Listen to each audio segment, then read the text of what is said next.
ili uwe kwanza kupata habari kutoka JTV. Subscribe.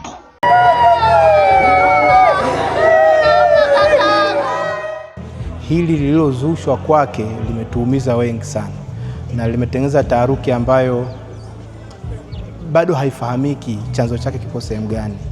Amekufa mwalimu mwenzetu, inatuumiza. Kwangu mimi si tu mwalimu, lakini pia ni kama brother, kwa sababu kanipokea kazini na alikuwa anasisitiza sana tuishi kwa upendo. Hii ya kujichukulia sheria mkononi, watu wataendelea kufa ambao hata hawana hatia. Kwa mfano kama ndugu yetu, ninashauri, ninaomba pia wananchi, lakini pia na Watanzania wanaoishi kwenye hii wilaya Mbozi, sisi walimu, huyu ni mtumishi mwenzetu, tunamfahamu. Huyu amelala, ameacha familia, ameacha watoto. Walikuwa wanaamini baba ameenda kupambana, ameenda kuhemea, leo hayupo. Mbali na walimu, alikuwa anauza sabuni zile za kutengeneza za maji zile. Kwa mimi na loji yangu ambaye marehemu alikuwa mteja wangu, alikuwa ananipelekea pale ofisini kwangu. Kwa tayari nimempoteza mtu wangu ambaye alikuwa ananiletea bidhaa kwa ajili ya kunifanyia mambo yangu katika ofisi zangu mimi.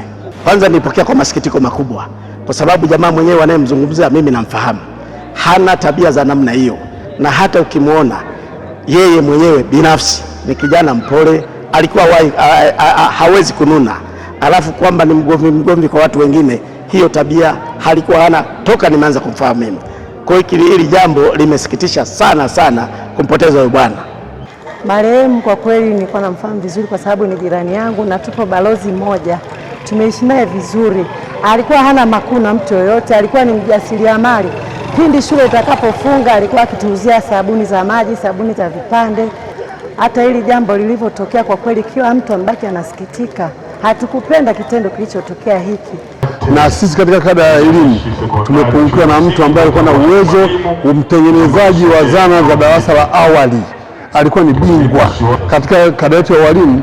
Alikuwa anaweza kufanya ujasiriamali wa utengenezaji wa sabuni, kutengeneza hii baiskeli za kawaida. Yaani alikuwa ni fundi mzuri sana katika taasisi yetu. Tumepungukiwa na mtu mmoja muhimu sana, hasa kwenye ubunifu.